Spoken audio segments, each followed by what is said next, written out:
Hello, all. This is part three of the briefing by Foreign Ministry spokesperson Maria Zakharova made on April 19, 2018 concerning the political crimes committed by the UK.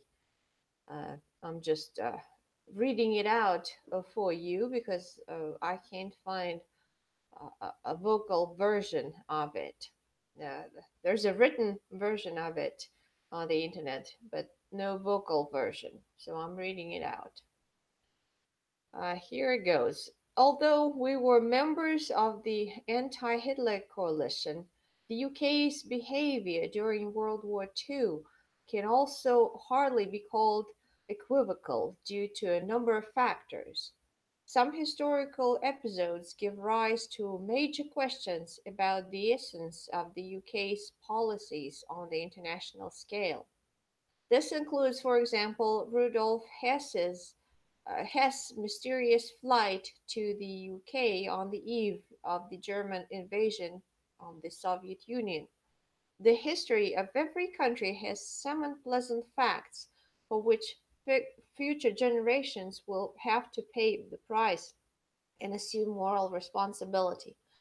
But the British Secret Services have classified all the documents on this case for 100 years, and this deadline is being extended. During the Nuremberg tribunal, Hess tried to lift the veil of secrecy surrounding his visit, but the British prosecutor presiding over the court promptly stopped the hearings. During the break, representatives of British Secret Services visited Hess, and he later started feigning amnesia.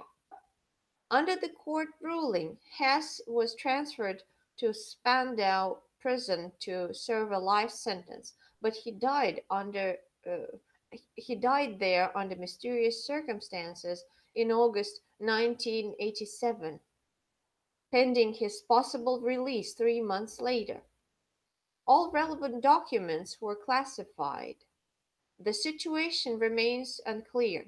Certain facts exist, but the full circumstances remain classified. Volume 5 of Essays of the History on the History of Russian Foreign Intelligence mentions another extremely curious episode of World War II.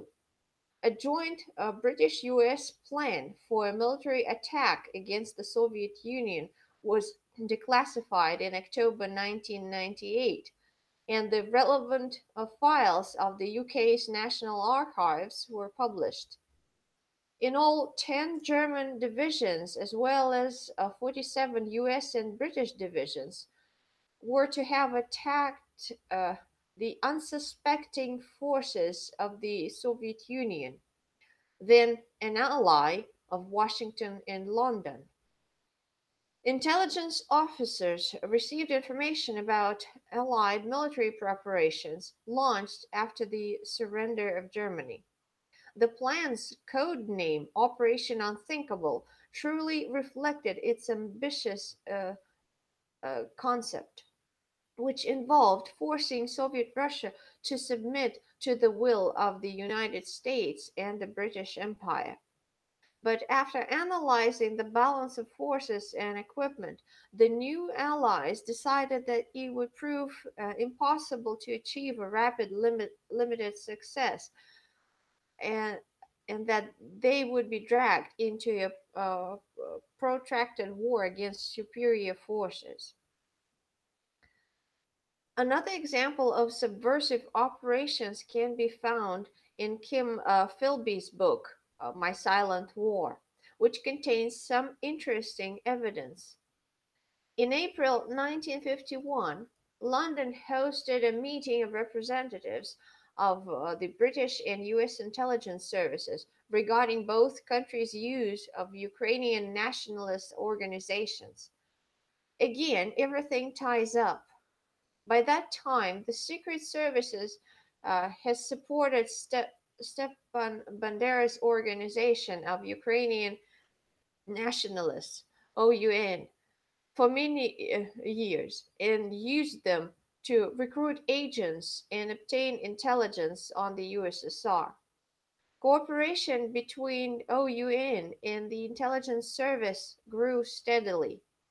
In 1949 and 1950, several OUN saboteur squads were paratrooped to Ukraine. In the early hours of May 15, 1951, British Secret Services paratrooped three uh, reconnaissance saboteur squads. Everyone knows about the atrocities committed by Bandera's supporters, including mass executions of civilians, hundreds of thousands of men and women, old people and children, Russians, Ukrainians, Belarusians, Jews, Poles, Czechs, Slovaks, and Yugoslavs. Uh, the Volhynia massacre, the murder of Polish professors, the Katyn tragedy, uh, punitive operations in Slovakia, Warsaw, and Prague. The British authorities actively recruited professional criminals during their subversive operations. Remember, they told us that Russia is a criminal state with which there should be no cooperation. But the British authorities cooperate nicely with criminals. They are not even talking about, we're not even talking about white helmets and people recruited into this organization who are supported all the same. Let's talk about mundane things. In 1973, Her Majesty's government officially admitted that Kenneth Littlejohn and his brother Keith had robbed banks in the Republic of Ireland for over 12 months in order to discredit the official Irish uh, Republican Army, IRA. This amounts to classic tactics. Um, Kenneth Littlejohn claims that he was instructed to kill Sean McStiffane, uh, the former chief of staff of the IRA. And here's another example. Howard Marks, an Oxford graduate who became a drug dealer, was recruited for the purpose of obtaining information about the IRA's weapons supply chain. In return, the authorities promised not to persecute him for drug related crimes. These are isolated examples. By the way, the British government is known to have created comfortable conditions in the UK for criminals from other countries. According to the UK Home Office's information, for a period between 2005 and 2012, there were over 700 war crime perpetrators living in Britain. The British authorities also like to use prohibited methods of treating prisoners, especially when they need to get information from them. And of course, nobody was called off to the license to kill. A recent case in po- uh, the recent case in point is the story of Libyan field commander uh, Abdulrahim uh, Belhaj, who was arrested by U.S. Special Services after a trip off from the British in 2004. After his release in 2009, Belhaj accused London of organizing his abduction and of taking part in his interrogation and torture. He has been fighting for a formal apology from the British government since 2011. He has brought the case against former Foreign Secretary Jack Straw and several MI6 officers, including former Director of Counterterrorism Mark Allen, whose correspondence with members of Libya's special services was made public after Muammar Gaddafi's overthrow. We also remember how Gaddafi was removed and that London applauded the execution of the head of a sovereign state. In December 2013, the High Court of England and Wales concluded Bill Hodge's claims cannot be settled in in the UK. In July 2016, the Attorney General's office confirmed its decision to release the MI6 officers involved in the case. On January 17, 2016, the UK Supreme Court ruled that, I quote, claims that the rendition and torture of Abdulrahim uh, Bilhaj breached rights um, enshrined in the Magna Carta should be put before an English court. End of quote.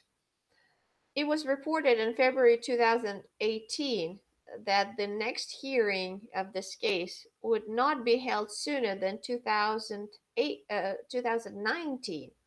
While history is history, claims have been lodged and are being investigated. In the latest news, the Foreign and Commonwealth Office insists that the hearings be held behind closed doors for national security interests, which is another classical pretext. In 2015, a non-fiction book titled The Third Bullet, the political background of the assassination of Zoran Dindic or Djindjic, was published in Serbia. The authors blamed the murder of the Serbian Prime Minister in 2003 on the British intelligence. They claim that the MI6 agent in Serbia, Anthony uh, Monkton, who was connected with the alleged killers, uh, the Zemun criminal clan, was also involved in this crime. God knows in how many other such cases the UK government is involved. On March 21st, 1985, a Soviet engineer working at the Indian nuclear power plant, Valentin uh, Kidrichenko, was assassinated in New Delhi by members of an Afghan terrorist group. What makes us think that the UK special services were involved if Kitrichenko was killed by Afghan terrorists? Those who maintained contact with that group knew about the planned terrorist attack but did nothing to prevent it. In conclusion, I will provide the deadly list of the prominent and talented people who died a strange death in the UK in the early 21st century. November 2001, Vladimir Pasechnik, a Soviet microbiologist and former head of the Institute of Highly Pure Biochemical Preparations in Leningrad, died in Salisbury, allegedly of a stroke. Pasechnik worked at a secret military chemical laboratory at Porton Down. You know about that laboratory at Porton Down? Well, he worked there. While on a trip to France in 1989, he asked for political asylum in the UK and subsequently told the British intelligence service about the alleged biological weapons program in the Soviet Union. July 2003, a UK authority on biological warfare, David Kelly, was found dead in Oxfordshire. The inquiry included that he had committed suicide. I would like to remind you that David Kelly criticized the Tony Blair government and claimed that the invasion of Iraq in 2003 was based on falsified data. A decade later, the UK government admitted that the data was indeed falsified. Uh, 2003, lawyer Stephen Moss died of a sudden heart attack. He was hired by Boris Berezovsky and his partner Bardi mm, Batarkatsishvili to sell the assets of their uh, Devonia Instrument Company. 2004, Dr. Paul Norman, who succeeded David Kelly at the Portendown Laboratory, died in an air crash in Devon. He was a leading chemical and biological weapons expert in the UK. March 2004, lawyer Stephen Curtis died in a helicopter crash near uh, Bournemouth Airport. The UK media allege that he feared for his life. Several weeks before his death, he allegedly told his friend, "If anything happens to me in the next few weeks, it will not be an accident." According to the media, Curtis was the managing director of Menatep Group and a lawyer, Boris Berezovsky and Nikolai Glushkov. He was also an independent witness at the hearing of their lawsuit against Forbes in the UK Supreme Court. Some deaths I will not even mention. Let's just list the major cases. In November 2006, former officer of the Russian Federal Security Service, um, uh, Alexander Litvinenko, died in London. I will not go into details. Everything is top secret. In January 2007, one of UK's founders, Yuri Golubov, died in London. In February 2008, Bardi Badarkatishvili died of a heart attack in his mansion in Leatherhead, Surrey. In August 2010, a former employee of the Government Communications Headquarters, Electronic Intelligence, Gareth Williams, died under suspicious circumstances. He was found dead in a sports bag zipped from the outside. Investigators concluded that his death was an accident. Allegedly, he got into the bag himself, zipped it, and could not get out. Oh, why are you laughing? This is not funny. This is the official data from the British investigation report. In April 2012, Richard Holmes, uh, who had worked at a secret military chemical lab in Portendown, died in Salisbury. The investigation determined that 1 month before his death, Holmes quit his job for unknown reasons. Forensics found that he died of a stroke. However, his colleagues claimed the scientist had been in great physical shape and had no health problems. Um, Perhaps it has something to do with Portendown. Maybe it's the toxic environment. In November 2012, Russian financier Alexander uh, Periplichny died in Weybridge, Surrey. Uh, this case is also very mysterious. In December 2012, millionaire and real estate tycoon Robert Curtis died in London. According to the investigation, he jumped in front of a train. In March 2013, Boris Berezovsky died in Ascot. Uh, there's nothing to comment on here. Nobody has established what exactly happened there to this day. In December 2014, a close friend of Berezovsky, businessman Scott Young, died in London after he fell out of the fourth floor window. It does happen that people sometimes fall out of the fourth floor windows, but it was not the only such death at that time. In 2016, prominent British scientist and radioactive substance expert Matthew Puncher died in Oxfordshire. Um, He had been a key expert on the Alexander Litvinenko death probe.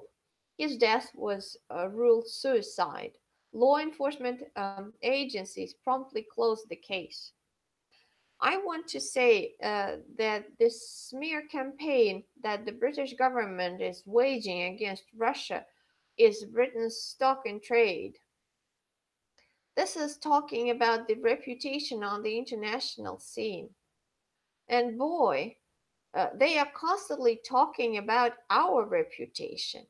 I gave you a short list.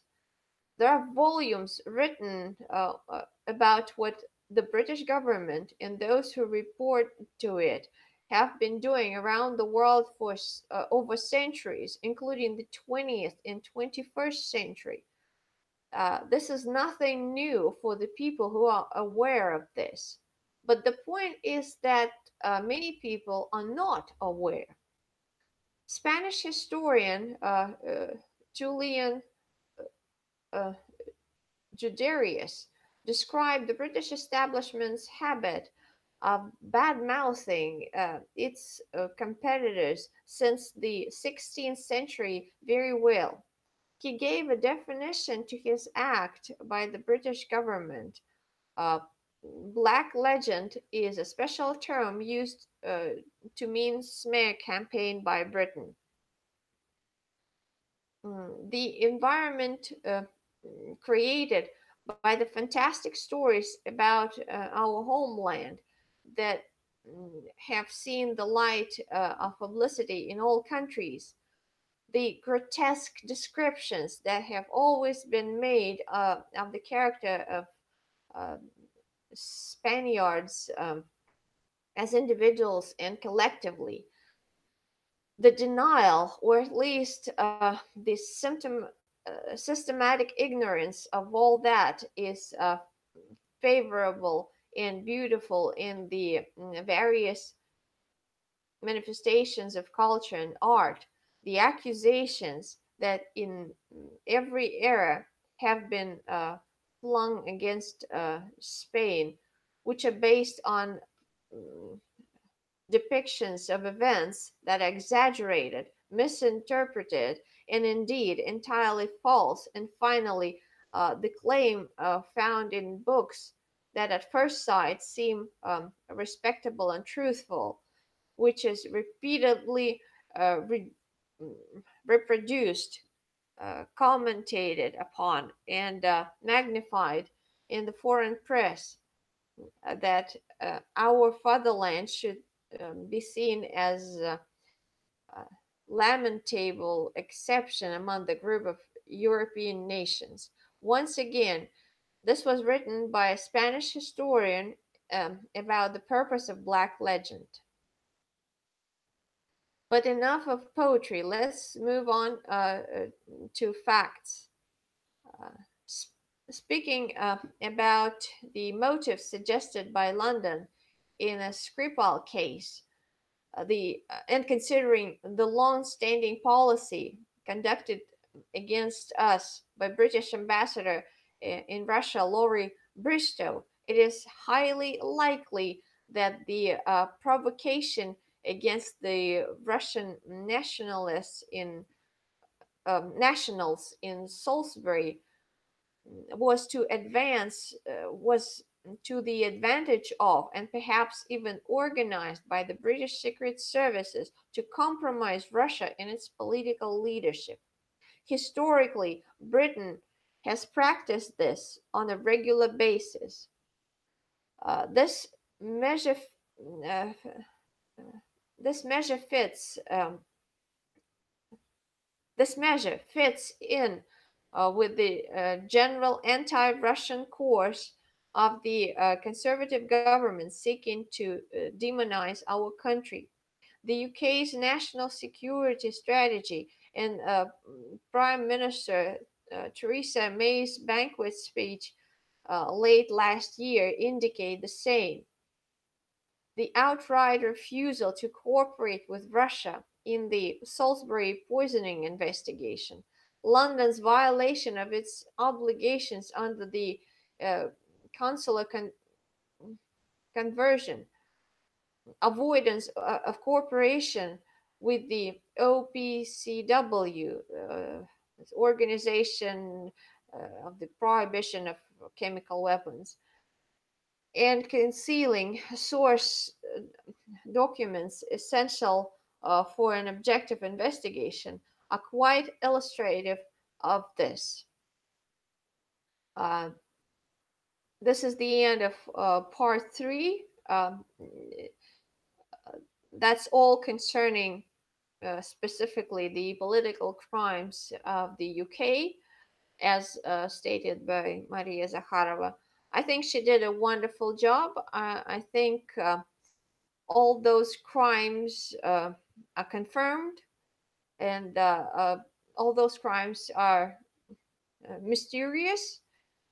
And the UK officials, of course, know all about it. UK government knows all about it. Those in power know all about it. But I think the public is misled on purpose. Uh, and I think that now it's time that uh, people know about it. I think that people in the UK, people in the US are misled. They're not given this information. This information is hidden from them. And it's time they know about it. It's time they open their eyes on the uh, policies of UK around the world, on the crimes committed by the UK against humanity, against lots of people and lots of nations around the world. We need to talk about it, and most importantly, we need to stop all those crimes. They keep on happening. We have criminals in power, we have criminals running the world, and this needs to stop. I add from myself, I add that I blame those in power in the UK government, and UK royal family. I blame them for the crimes committed against Russia, against my country. I blame for the collapse of the Russian Empire. I think that they're responsible for the destruction of Russian Empire. I blame them for deliberately starting both world wars. I blame them for the destruction of the USSR, for a number of cases where Russia had been robbed. So I blame them for robbery of my country. And right now, Russian traders are working in the interests of mm, those in power in the UK as well. They work for the British Crown, they work for the British government, and those people are in the banking system, in Russian government, in the Russian parliament. There are lots of agents, there are lots of traders working uh, for the UK, for those in power in the UK. So I blame UK uh, government, UK officials for crimes against me, against my country, against Russian people that are happening right now. And those crimes need to stop. Criminals should not be in power. Criminals should be behind bars. That's what I think about it. Thanks for watching. See you next time.